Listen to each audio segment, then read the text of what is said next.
We're going to follow the energy, starting with optimizing the combustion itself. Then we'll look at how to capture waste heat. After that, it's all about mastering water treatment, managing your steam and condensate, and we'll wrap it all up with the key must-do efficiency measures. Okay, take a look at this. This is the whole steam loop. And yeah, it looks pretty complex, I get it. But for an engineer, you know what that complexity really is. It's opportunity. Every single component you see here, the boiler, the traps, the return lines, every piece of that puzzle is a potential spot for some really significant energy savings. So let's start right at the source, the fire.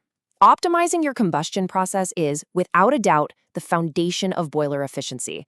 Think about it. If your burn isn't clean and perfectly tuned, you're literally wasting fuel from the get-go. Everything else we do after that is just playing catch-up. You know, in a perfect world, in a lab setting, we'd have something called stoichiometric combustion. It's like the perfect chemical recipe. You have exactly the right amount of oxygen to combine with every single molecule of fuel. Nothing's left over, no one burnt fuel, and no extra air that you're just heating up and sending straight out the chimney. It's the theoretical gold standard. But of course, the real world isn't a perfect lab, right? Inside a roaring boiler, the fuel and the air just don't mix perfectly. So to make sure we burn every single bit of that expensive fuel we're paying for, we have to supply a little bit more air than the theory calls for. And that extra bit, that's what we call excess air. And managing this real-world burn really comes down to what we call the 3 T's. First, you need the right temperature to get the reaction going. Then you need enough time inside the furnace for that reaction to actually finish. And finally, you need turbulence to make sure the fuel and air are mixing as thoroughly as possible. Getting this balance just right is the key. And here is exactly why that balancing act is so critical. This is a rule of thumb you've got to remember. For every 15% you can reduce that excess air, you gain about 1% in boiler efficiency. That is money, straight back into your budget. So the goal is always to run with as little excess air as you possibly can without, causing incomplete combustion. All right, so we've made our heat as efficiently as we can. Fantastic. But what about the heat that tries to escape? A huge amount of energy is just flying up the stack in those hot exhaust gases. So our next job is to grab that waste heat before it's gone for good. And this right here is an economizer. It's one of the absolute best tools for the job. Now, the concept is really simple, but it is incredibly effective. You take that hot flue gas and you route it through a heat exchanger. On the other side of that heat exchanger is the cold feed water that's coming into your boiler. The hot gas preheats the water, meaning your burners just don't have to work as hard. Simple.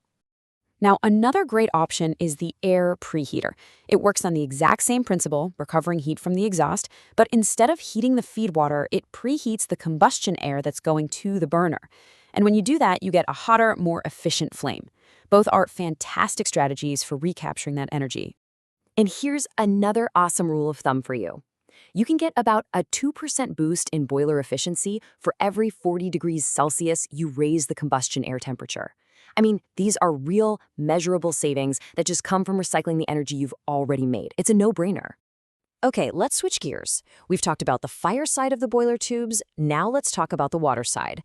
The quality of the water running through your system is every bit as critical to your efficiency as the quality of your burn. And believe me, ignoring it is a very costly mistake.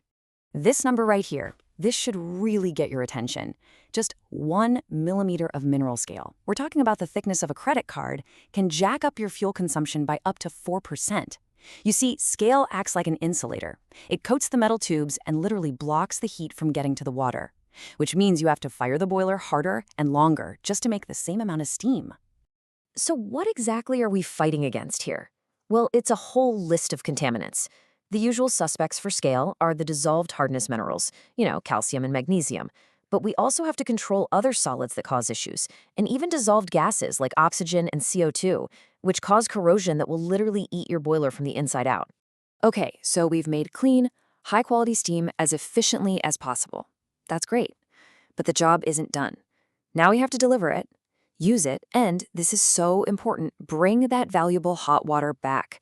This is all about closing the loop, because the energy savings do not stop at the boiler room door. Now, the unsung hero of the entire steam system is this little device called a steam trap. It's got 3 main jobs. First, it has to drain the condensate that forms as steam gives up its heat. Second, it has to vent any air that gets into the system. And third, and this is the most important one for efficiency, it has to do all of that while blocking live steam from just blowing right through. It's a smart little automatic valve. But when they fail, things get bad fast.